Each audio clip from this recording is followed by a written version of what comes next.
I am one of many Americans who's living without an appendix right now, and for my visual aid, I decided that I would bring in a real appendix.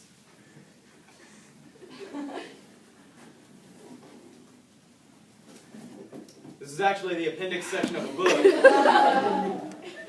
They're not at all the same thing, but they may have the same name. Really the only similarity they have is that they're both useless. So it all started in the summer of 2012. It was a few weeks before my birthday, and I had a tummy ache, for lack of a better term. And I kept telling my parents, I need to go to the hospital because this is bad. And they kept saying, quit being a girl. Like, it's just a stomach bug, you're going to get over it. And I tried not to be a girl. But after about 2 days, I passed out in my bed and slept for about 14 hours, which is really unusual for me because I never sleep that long. And I remember waking up, and I knew that I was a little loopy and delirious because my mom was shaking me and waking me up and telling me, Darren, there's an ambulance here, we're going to get you to the hospital. And everything looked the same, my mom looked fine, the furniture in my room was all the same, but the carpet and the walls looked like I was in my grandmother's house. So I wasn't even picturing my own house right. And then I completely ignored what she said about the ambulance, and I used a very vulgar term to inform her that I needed to go to the restroom. And so she helps me get out of bed, and she tells me to hurry up, these paramedics are on the clock. And so I go and walk into the bathroom, and I sit down on the toilet to use the bathroom, and I use the bathroom, but I was a little too loopy, and I apparently forgot to pull down my pants, and I soiled my trousers.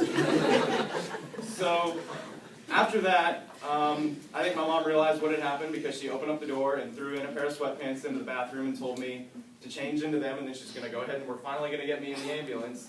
And I guess I knew what was going on enough to try to put them on, but I tried to put both of my legs into one pant leg of the sweatpants like this, and after I got a little bit past my knees, I think I gave up, and I proceeded to pass out on the toilet with both of my legs in one of the legs of the pants.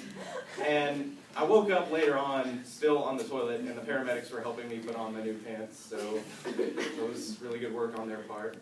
And then eventually, we were on the way to North Crest in the ambulance, and one of the paramedics, whose name was actually Darren, by the way, kept asking me, like, have you done any illegal drugs lately? I kept telling him, no, I've never done drugs before in my life, and that was the truth. It is the truth.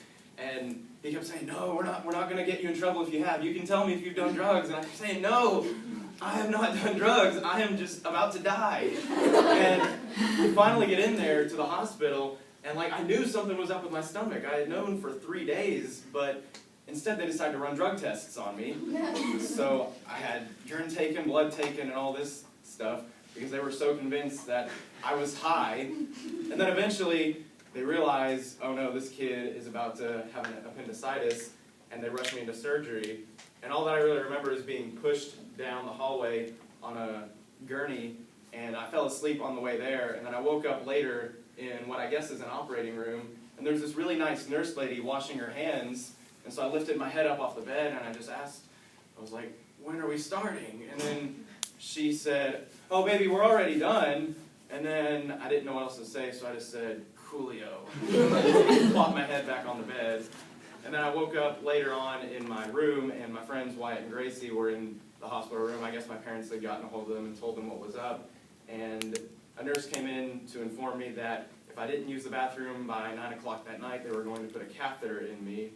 So I chugged some Sprite and made it happen. And within about 4 days or so, all the toxins were drained from the appendicitis, and I made it home, and I was perfectly fine.